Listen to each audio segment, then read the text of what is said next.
you were throwing pillows at people in Backford and you're a brilliant performer, a brilliant speaker, so charming and authentic, both of you. So that's really lovely to hear.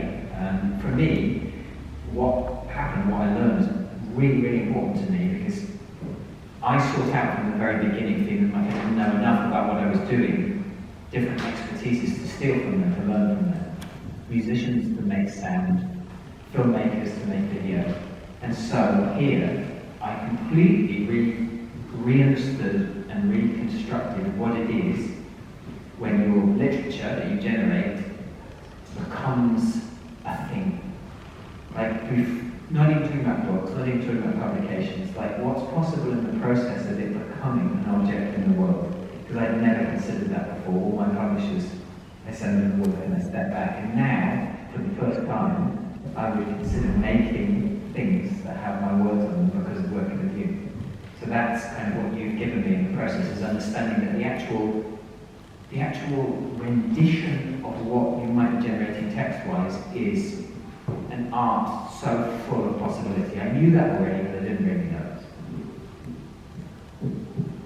I think this leads immediately on to asking Angie and Pat then, any appetite or plans to do anything similar, clearly not with Steve, but with other poets in the future, songwriters in the future?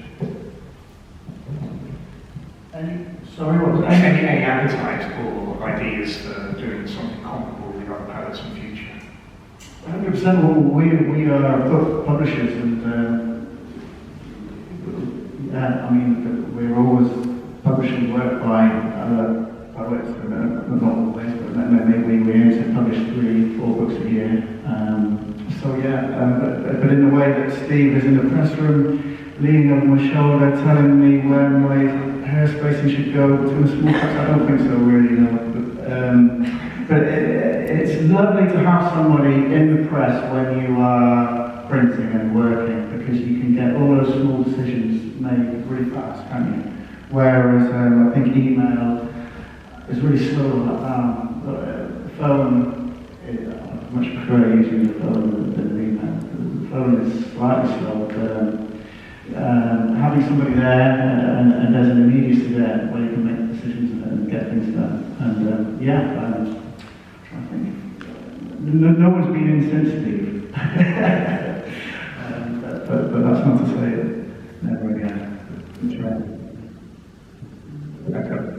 Following on from that, are there any particular types of type or book form that lend itself to offering up a constraint within which someone like Birch work collaboratively like you did? The type of book form? Like a type form, the actual type itself, and obviously that you were constrained by the word and the size of the display font, for instance. That you're working with letterpress is a constraint within itself, really. You're stuck with a solid object. You need to make 4 pages or 8 pages on a form, and you're limited to the typefaces that you have. We're stuck with pre-19, mid-60s typefaces, and we're stuck with printing from solid objects, meaning one colour at a time, and we're stuck with the papers and the processes that we can use. So all of those constraints inform the type of work we can do anyway, I would say. And using the wood type where you're limited with the letters, it certainly adds another one. But you know, I think that helps to impose a discipline on the work, doesn't it? I mean, designing on Mac, as 99% of design work is today, and the infinite possibilities within that system, it's not as freeing as you might think it might be. Whereas the constraints of letterpress force the creativity of the mind to work in a different way. I think it can be healthy. Sounds like feedback from the experience on your side is about freeing up other people to understand what creativity can be in a similar way to poetry, making poetry with students and things like that. Because like your experience gives you permission to sort of open them up as well. You did a lot of research and there's a lot of material for this, and we heard mention in one of the videos that there were other poems, Guillaume poems. Is that right? That we can expect to hear more about Guillaume in either form or similar form in future? I've got lots and lots of stuff that's rubbish, that's just like loads of rubbish I've made, language rubbish. But actually, this coming out, the video that we showed earlier is exactly a year ago. And what was really nice about the video, to jump on what you just said, how physical it all looks, how frosty, how we're there in person. All of that in the release of the book has actually shrunk all that. I haven't looked at any of the material because I feel like it's ours, like the Guillaume thing. It may never ever get any bigger than this now, I think. And I'll just take all that nonsense trash and turn it into a project that's less important to me. Is it Daisy? I think you're happy to take some questions from the floor, and I understand some online as well. Is that right? I don't think we've got any questions online yet. So if anyone does want to ask a question to our fantastic group of creators, please do pop them in the chat. But does anyone in person have a question? Yes, I'll come down to you at the back so everyone online can hear too. Thank you. A question for Steve. Obviously you're very strong visually, just looking at your fantastic suit. And it sounds like this was a very profound experience for you. I wondered if now when you're writing, you have a added element of how you want the object of the poem or the word to look when they're realised in a physical form, rather than, as you said before, just passing them over to your publishers and letting them make those kind of decisions. So you're now more of a kind of poet artist or a poet printer than just a... Thank you so much for the comments about the suit, first and foremost. I admire your beanie. It is glittering in the light. Everyone wants to get glittered. Thank you so much. You know what, that's a double-edged sword. It's a really great question, because on the one hand, one has to know what one doesn't know. So if I was speaking even to other publishers that aren't as rarefied as my friends here in terms of the way they work, print on demand or slamming things together on their laptop in the middle of the night, it's almost indie poetry publishing, and I was like, you know what you've not done there? They might get a little bit hot under the collar, so I should be a little bit careful with how specialised I now am in my expertise is. But you're absolutely right in the inference. There is now a kind of hierarchy that exists between this kind of work that has come out for the first time with me. It's my 48th publication of collaboration or collection or something like that, and the floppy print-on-demand shiny book, which a lot of my collections are.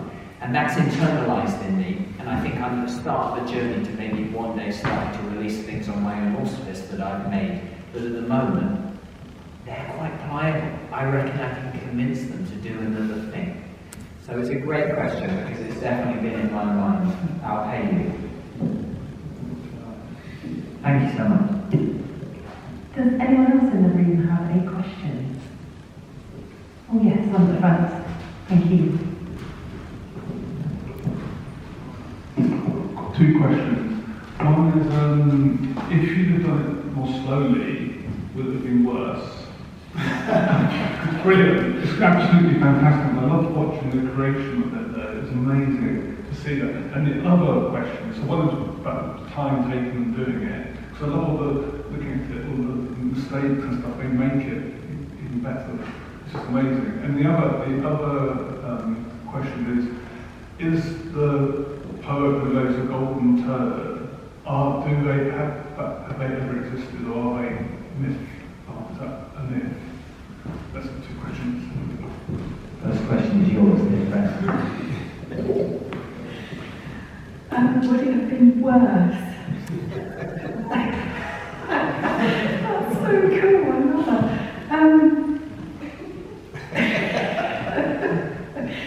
I think it would have been different if we'd had more time. I think that H would... Yeah, that's a really hard one for me, the age. In the publication before, the 25 poems, which is also on the piano, we made a conscious decision, as we were printing it, to leave in some mistakes that we could see before printing it. And as we were printing it, we got that there was a little rising space that was coming up, And we carried on printing it, knowing it was there. And it's really hard to do those things, but also I think it tells a different story. And there's something about immediacy has been used, and energy. And working with Steve, you can see Steve has a really different energy. And that does something to us, I think, when we get together, all three of us. And so Steve gives me permission and allows me to make a book that I wouldn't have made on my own, or if maybe Pat and I got together. So, yeah, probably worse, in a way that I would talk quite differently about it.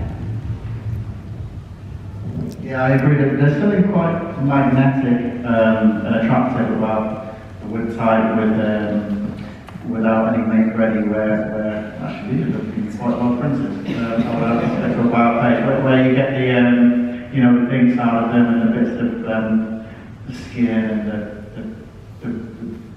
difference between the solid black and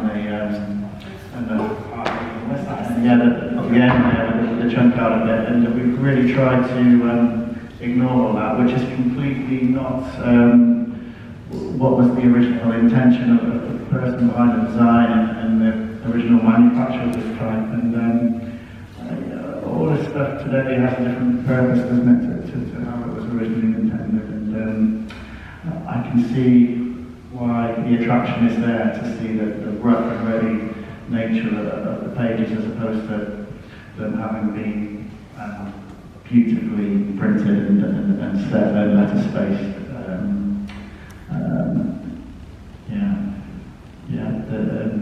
It takes on a different life, doesn't it? The worse it's printed. Your second question, has there ever been a golden turd poet? I don't want to bore everyone, get super technical, but I actually believe genius did exist before. But one of the worst crimes of contemporary culture is people imagining they can put themselves in the consciousness of the past. That they could have even realised what it would have been to be a writer in 1700 or 1800. It's not possible with metaphysics, with all the things that happened at the dawn of the 20th century. Nobody even talks about that half the time. The seismic revolution in the way humans understand themselves and other people and existence and lifespans, and the world population has doubled since like 1975. All this crazy stuff reshapes our understanding of what language actually is. So now it can't exist, and anyone who thinks it does is clinging on to a vision where there was no televisions and internet and no cure for a toothache. In that past, there absolutely was genius, because somehow people were able to navigate all of that and generate these moments which have lasted impossibly in human culture. However, now, to imagine you can do that, if it is true, you should think it's not true. So that's my belief. Anyone who thinks they're a genius after 1900 is a check. We've got some online questions now. I think you just actually answered one of them without even realising, so kudos to you guys. From Laura Davis, we have a question that says, you mentioned the importance of place in drafting the text and how the text changed with the constraints of the process. How did the place of the press affect the process? We caught some background noises, etc. on the video. Presumably there's heat and smell too, and the embodied action of it all. Talk about your cave.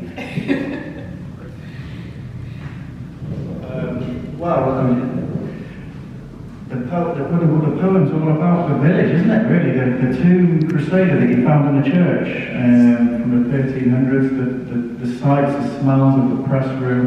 I think that informs not only your poetry, but also obviously informed even down to the size of the machine and the typefaces available that we have. We've only got one 36-point type, which is the Woolbound there, but really your poem is constructed around what you were seeing and visualising that weekend, wasn't it? As far as I can tell. I think the first time Angie said we introduced you to Pat, you'll love Pat, you'll get like a house on fire. Angie also described the Whittington Press, this legendary forest cave this magical countryside Cotswold grotto. It's an amazing place, full of old tea bags and full of dead flies.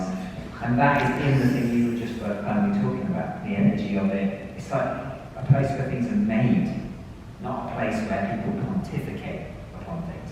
People make stuff in that hut. Thought we tied it up before you came out. It's a delightful place.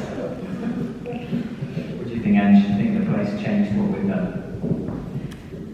I think the press has changed a lot actually in the space that I've known it, with Pat starting out Nomad, Letterpress, and John not making so many books and not being at the press so much anymore. So and more presses have come in, more machines, and it has a different energy now than it did have.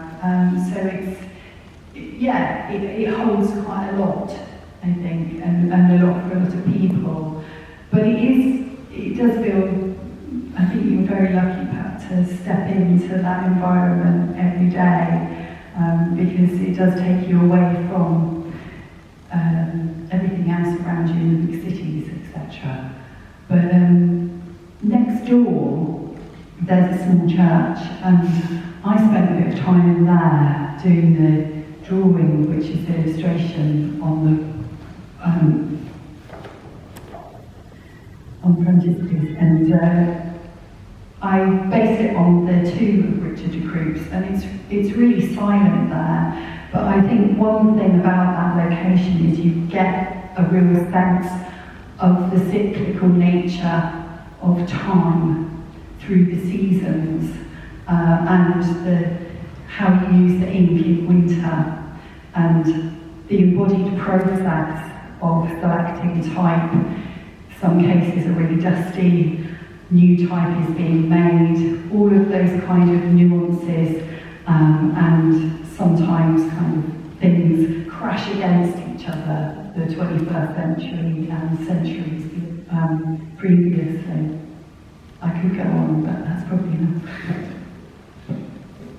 I'm very aware, Angie, that you have a deadline of when to leave, so I think we could carry on with so many more questions, and there's people coming up online. But if anyone online does want to ask any of our speakers questions, please either email them to the St. Brian Foundation, or we can pop a chat on Twitter or Instagram, or just email us and we'll make sure that your questions are all answered. But I just want to say a huge thank you to all our fantastic performers here this evening, from Jules, Simon, Angie, Pat and Stephen, or Steve, as I don't know which one to call you. Anyway, sorry, I'm rambling now. It's just been a really fantastic evening, and just for me it's really, really been brilliant hearing from a poet who I would normally not sit and hear a talk from, and just hearing the collaboration between you all. It's just really insightful, and how you work together is just a really beautiful process with a really beautiful product. And the scans of it we have shown online don't do the justice of how beautiful the print is and the physicality of the object of your collaboration. It's just beautiful. So thank you all so much for giving your time so generously this evening. Thanks to everyone online for coming, and everyone in person as well. It's just been a really lovely evening. And if anyone in person does want to carry on conversations, I think we'll be going to the Crown and Sugarloaf just down the road. So thank you all very much, and a huge round of applause to our fantastic speakers.